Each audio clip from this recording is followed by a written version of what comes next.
ऋषिराज, मैं जनकपुर से आ रहा हूँ। महाराज जनक जी ने आपके लिए ये निमंत्रण भेजा है, जिन्होंने धनुष यज्ञ की रचना किया है, जिसमें सभी दूर दूर के राजाओं को आमंत्रित किया है। आपको भी अपने सभी शिष्यों के सहित आमंत्रित कर रहे हैं। कृपया आप जनकपुर में पधार कर वहां की शोभा को बढ़ाएं। ठीक है, तुम चलो। मैं 88,000 ऋषियों के सहित वहां पर स्वयं। हेलो किशोर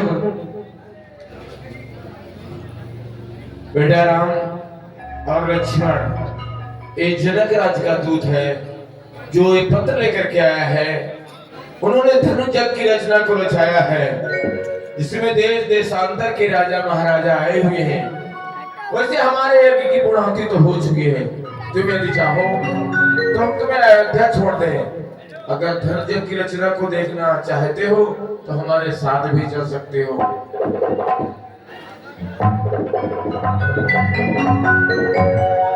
श्री मिथिलापुर सुंदरता सब लोग बखानत है स्वामी। दूर दूर के भूप सभी धनु तोड़न को यह वर्णामी। आए सोए तो संग चलूं, बनिके तुम्हारो साधन अनुगामी। मैं भी लखो संग लखन को ले पिछला। आरती भगवान की ले करके हमारे पंडित जी आ रहे हैं। आरती का विशेष ध्यान रखें, आरती का सम्मान करें और जिससे हो सके अपना योगदान करें, ना हो तो आरती के हाथ अवश्य जोड़े। धन्यवाद। चलिए गुरुदेव, धनुष यज्ञ देखने के लिए चलते हैं। धनुषिया की सोनी रागा खोले धनुषिया की सोनी रागा खोले अगसी चले मुझे वाले के साथ अगसी चले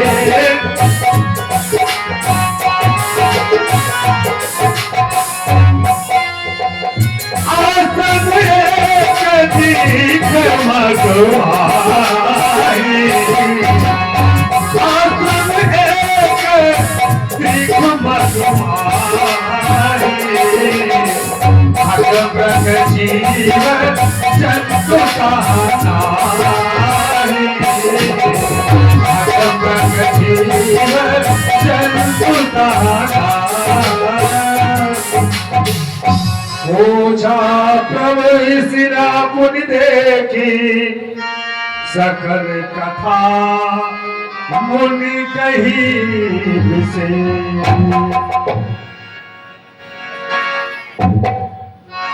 हे नाथ, ये मनुष्याकार कैसी शिला है, सो कृपा करके बतलाइए। पढ़ते नहीं ब्राह्मण वेद यहाँ, कोई सजन भी आती नजर नहीं। पक्षी करते की लोल नहीं, ऋषि मुनि भी आते नजर नहीं। मार्ग में पड़ी शिला कैसी, हे नाथ मुझे बतला दीजिए। मेरे मन में जो शंका है उसको आप दूर हटा दीजिए। गौतम नारी सांप बस ऊपर देह धरि धीर। चरण कमल रज चाहती कृपा करो रघुवीर। और आप है दयाराम कादीपति दर से ये 21 रुपए का दान नक्की बाबा के चरणों में कर रहे हैं। धन्यवाद। राम, रास्ते में ना जाने कितने पत्थर कितनी चट्टानें मिली, लेकिन आपने नहीं पूछा। इस शिला को देखकर आप पूछ रहे हैं कि ये कैसी पत्थर की शिला है, इसीलिए आपको मर्यादा पुरुषोत्तम कहते हैं। ठीक है, मैं ये कथा बतला रहा हूँ। ये जो पत्थर की जो ये शिला है, ये किस प्रकार से पत्थर हुई है। ये गौतम की पत्नी अहिल्या है, जो श्राप के बस पत्थर हो गई है। वो पत्थर किस प्रकार से हुई है, हम ये भी आपको बतला रहे हैं। एक समय की बात है, देवराज इंद्र अपने दरबार में बैठा हुआ था। सभी देवताओं को बुलाया और ये प्रश्न रखा कि संसार में सबसे सुंदर और सबसे कोमल स्त्री किसकी है। सभी देवताओं ने कहा सूर्य और चंद्र भ्रमण करते रहते हैं, ये बात उन्हीं को मालूम हो सकती है। सूर्य देवता को बुलाया गया और उनसे पूछा गया कि संसार में सबसे सुंदर और कोमल स्त्री किसकी है। सूर्य देवता ने कहा कि जो कोमल स्त्रियां होती हैं, सुंदर स्त्रियां होती हैं, वो हमारे तेज के सामने नहीं आती हैं, पर्दा करे रहती हैं। इसलिए ये बात चंद्रदेव से पूछी जाए। चंद्रदेव को बुलाया गया, यही प्रश्न उनसे भी रखा गया। तो चंद्रमा ने कहा और एक बात और भी है, वैसे भी भले घर के बाहर न निकले। चंद्रदेव क्या, जो कोमल और सती स्त्रियां होती हैं वो करवा व्रत भी रखती हैं। तो चंद्रदेव को जब देखती है तो चंद्रदेव कायदे से सभी स्त्रियों को जो है देखते हैं। तो चंद्रदेव ने कहा कि हाँ, हमारे सामने सभी स्त्रियां आती हैं और मैं सभी को देखता हूं। जो गौतम की पत्नी अहिल्या है वो सबसे सुंदर और कोमल है। देवराज इंद्र के मन में जो है वो क्षोभ हो गया। उन्होंने कहा कि मैं अहिल्या के साथ में छल करूंगा। छल करने की चेष्टा उन्होंने की तो कहा गया चंद्रमा से कि चंद्रमा तुम मुर्गे का भेष बनाओ, क्योंकि गौतम ऋषि जो थे वो 4 बजे स्नान के लिए जाया करते थे, गंगा स्नान के लिए। तो कहा 12 बजे रात्रि में तुम आवाज लगा देना, गौतम ऋषि समझेंगे कि सुबह हो गया, 4 बज गए हैं, वो अपना मृगशाला कमंडल लेकर गंगा स्नान के लिए चले जाएंगे। और देवराज इंद्र ने कहा मैं गौतम ऋषि का वेश बना लूंगा और कुटिया के अंदर प्रवेश करके इस प्रकार से अहिल्या के साथ में छल करूंगा। वो ऐसा ही हुआ। जो चंद्रमा थे मुर्गे का वेश बना करके 12 बजे रात्रि में आवाज लगाया। गौतम ऋषि समझे कि सुबह हो गया है, अपना मृगशाला कमंडल उठाकर गंगा स्नान के लिए चले गए। और इधर जो कपटी रूपी देवराज इंद्र था गौतम ऋषि के वेश में, कहा अहिल्या दरवाजा खोलो। अहिल्या ने कहा अभी तो आप गंगा स्नान के लिए गए थे। कहा मेरे सिर में दर्द हो रही है, मैं आराम करूंगा। इस प्रकार से देवराज इंद्र ने आश्रम में छल किया। और उधर गौतम ऋषि जब गंगा स्नान के लिए जाते हैं, यही गंगा जी में अपना कमंडल डुबोते हैं, गंगा जी चौंक उठती हैं, कहती हैं कौन दुष्ट है जो आधी रात्रि के समय हमें सोते में जगाने के लिए आया है। गौतम ऋषि हाथ जोड़ करके खड़े हो गए। कहा माँ, मैं तो तुम्हारा ही पुत्र गौतम हूँ जो प्रतिदिन गंगा स्नान के लिए आया करता हूँ। आज भी वही प्रातः काल होते मैं आपके पास आया हूँ, आपके दर्शन करने के लिए, स्नान करने के लिए। गंगे माँ ने कहा बेटा तेरे साथ में छल हो रहा, क्योंकि सुबह नहीं हुआ है, अभी तो रात्रि के 12 बजे हुए हैं, इसलिए तू अब इसी पैरों से वापस जा और जाकर देख तेरे घर में छल हो रहा है। गौतम ऋषि क्रोध में मृगशाला लिए कमंडल उठाए और वहां से चल दिए। यहाँ पर जब आते हैं तो देखते हैं वही कपटी रूपी जो चंद्रमा था मुर्गे के भेष में, क्रोध में आकर के वो जो मृगशाला उनके हाथ में था वही चंद्रमा को मार देते हैं। जो आज भी चंद्रमा में धब्बा लगा हुआ है, वरना इससे भी ज्यादा उनमें शीतलता थी, उजेला था। जब से गौतम ऋषि ने मृगशाला मारा तब से उनके दिल में जो है वो धब्बा लग गया है। और कहा अहिल्या दरवाजा खोलो। अहिल्या ने समझा कि हमारे पति तो हमारे साथ में शयन कर रहे हैं, फिर आवाज क्यों लगा रहा है। फिर गौतम ऋषि ने कहा अहिल्या दरवाजा खोलो। अहिल्या ने कहा तो मेरे पति की आवाज है, फिर शयन करने वाले तुम कौन हो। तो देखा वही देवराज इंद्र हाथ जोड़ के खड़ा हो गया, अपने पुत्र को भी आवाज लगाया, अंजना को भी आवाज लगाया, लेकिन कोई बाहर नहीं निकला। सब डर करके वहीं पर घबराने लगे कि दरवाजा खोले तो कौन खोले। फिर अहिल्या ने दरवाजा खोला तो अहिल्या से कहा, अहिल्या, अरे तू एक सती होकर अपने पति को ना पहचान सकी, तेरी बुद्धि पर पत्थर पड़ गया था। मैं तुझे श्राप देता हूँ, जब तेरी बुद्धि पत्थर की हो गई है तो जा तू पत्थर हो जा। अहिल्या पत्थर हो गई। देवराज इंद्र को श्राप दिया, तू 33 कोट देवताओं का राजा होकर भी एक भक्त के लिए तूने इतना छल किया। मैं तुझे श्राप देता हूँ, तेरे शरीर में सात भाग हो जाए। अंजनी को श्राप दिया, अरे तू तो अपने माँ के पाप में तू भी शामिल है, तूने भी दरवाजा नहीं खोला। मैं तुझे भी श्राप देता हूँ, कुंवारेपन में तेरे एक पुत्र होगा। इसी प्रकार से सभी को श्राप दे दिया और अपने पुत्र को भी श्राप दिया कि जा, मैं तुझे श्राप देता हूँ, तो दरिद्र हो जा। इसी प्रकार से भगवान एक गौतम की पत्नी अहिल्या है जो श्राप के बस पत्थर हो गई। फिर लोग हाथ जोड़ करके उनके चरणों पर गिरकर माफी मांगने लगे, कहा मेरा उद्धार तो बताओ। तो उद्धार यही बतलाया, चौथे चरण में जब रामा अवतार होगा, उनके चरणों की रज जब तेरे मस्तक पर लगेगी तभी तेरा उद्धार होगा।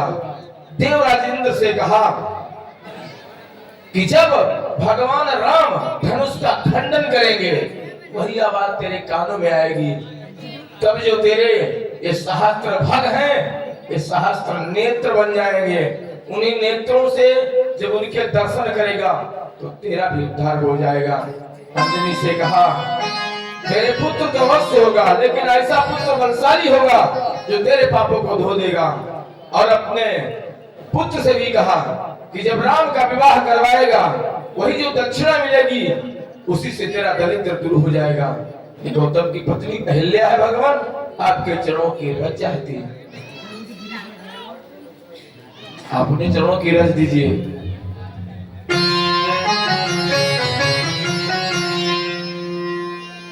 परसत पद बावन शोक न सावन, प्रकट भई तथ पुंज सहे।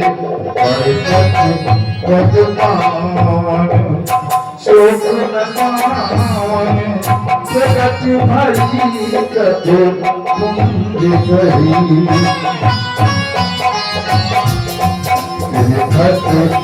रघुनायक जन सुखदायक, सन्मुख होई कर जोड़ी रही।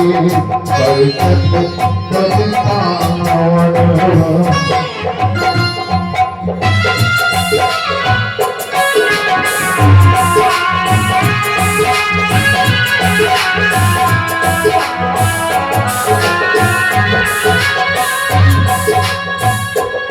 अति अधीरा पुलक करिया, मुख नहीं आए बचन करे। अति बड़ भागे शरण लागी, अति बड़ भागी शरण लागी। जुगल नयन परसत पद पावन।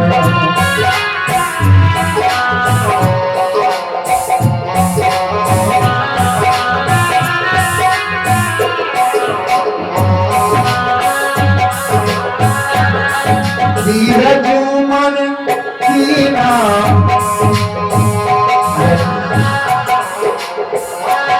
धीरज मन कीना, प्रभु कहो जीना। रघुपति कृपा भगत पाई, अति निर्मलवाणी अद्भुत समानी। ज्ञान ब्रह्म जय रघुराई, मैं नारी अपार प्रभु जस पावन। मैं नारी अपार प्रभु प्रभु जगवान रावण को जन सुख पाए राजीव विलोचन भवभय मोचन पाहि पाहि शरणं कर सत्य पतिवान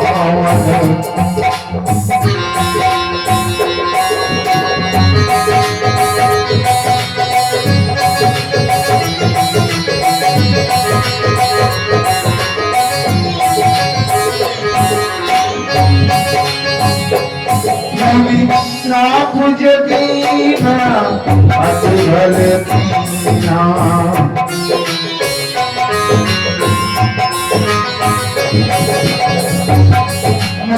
श्राप जगीना अजल कीना परम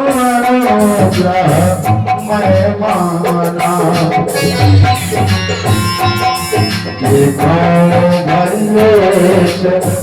हरि भव मोचन यही जाना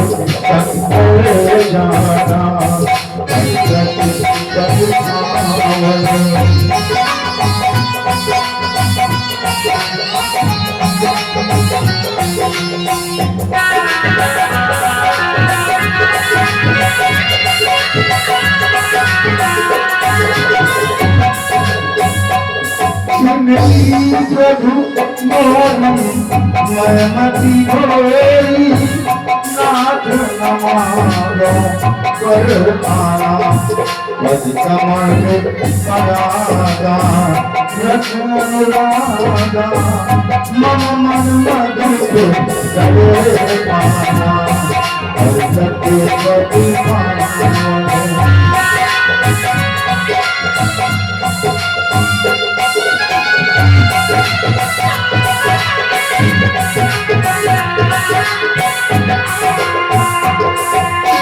ससुर सरिता परम पूता प्रगट मंदिर सोई पद पंकज जहि पूजत अज मम सिर करो प्रपाद सत्य पद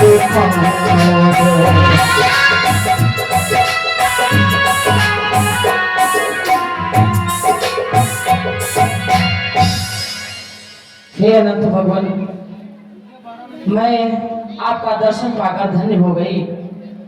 प्रभु, अगर मेरे पति मुझे श्राप ना देते तो मुझे आपके दर्शन होते। भगवान, सत्य हुआ, मेरे पति का श्राप और आपका दर्शन हुआ, मेरा जीवन तो धन्य हो गया। प्रभु, अब मुझे अपनी विमल हस्ती प्रदान करें और मुझे आज्ञा दें कि मैं अपने पति लोग को जाऊं और पति का दर्शन करूं। मस्तु है लिया, अब तुम अपने पति लोग को जाओ। यही बात सिधारी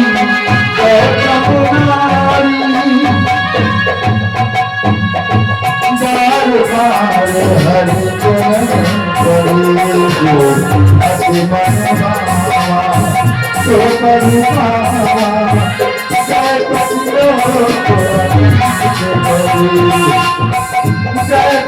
तो अस प्रभु दीन बंधु हरि कारण रहित दयालु तुलसीदास सठ तेरे भज छाड़ कपट जंजाल।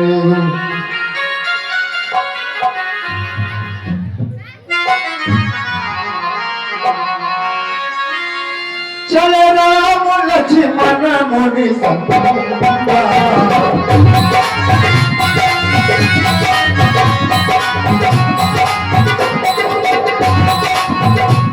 जहाँ जग पावनी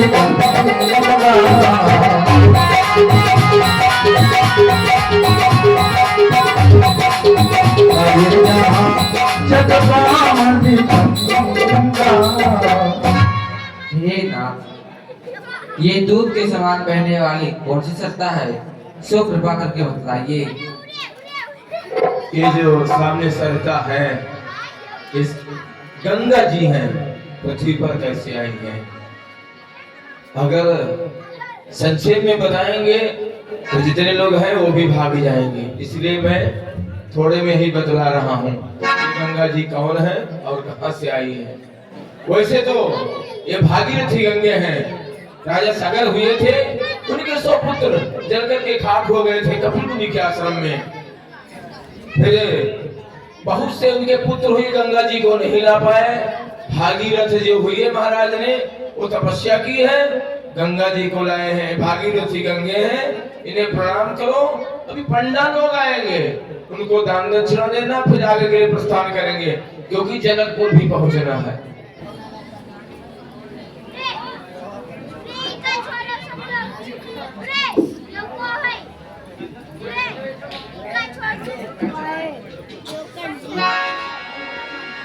हर हर गंगे, राम नाम का झंडा, मनीष शर्मा इसी घाट का पंडा। जय हो गंगे मैया की जय हो। अरे भाई नमस्कार पंडित जी। राम नाम का झंडा, नीरज शर्मा एंड ढोंगी प्रसाद इसे घाट का असली पंडा। अरे ढोंगी महाराज नमस्कार। आइए चौबे जी आइए, नमस्कार। नमस्कार नमस्कार। ढोंगी महाराज और कहो, आपके अंडे बच्चे सब राजी खुशी से हैं? हाँ है। हाँ अच्छा देखो पंडा लोग, अपने अपने घाट को पुजाने के लिए आए हो तो जजमानों को बुलाना शुरू करो, ठीक? गंगा गंगा सुमिरो भाई, आओ सामरिया। ओ गंगा गंगा सुमिरो भाई, आओ सामरिया।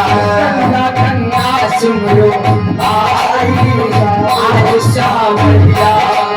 और आओ सामरिया, ओ सामरिया, आओ सामरिया, आओ सामरिया। गंगा गंगा सुमिरो भाई, आओ सामरिया। गंगा गंगा सुमिरो भाई।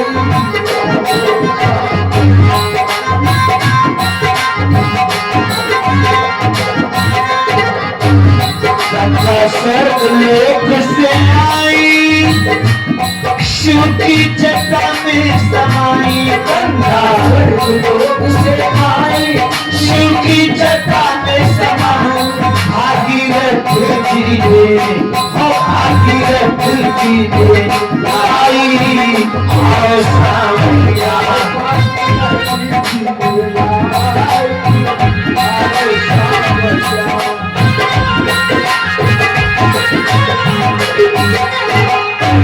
कर लो गंगा में स्नान, कर लो व्यास जी का ध्यान करो। व्यास जी का ध्यान करो, पाप धुल जाई।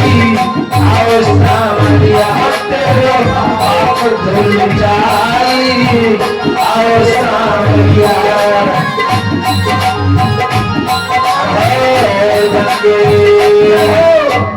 हर हर गंगे। पंडित जी, गंगा घाट पुजाने से पहले भंग महत्व होना चाहिए। भंग कहते हो?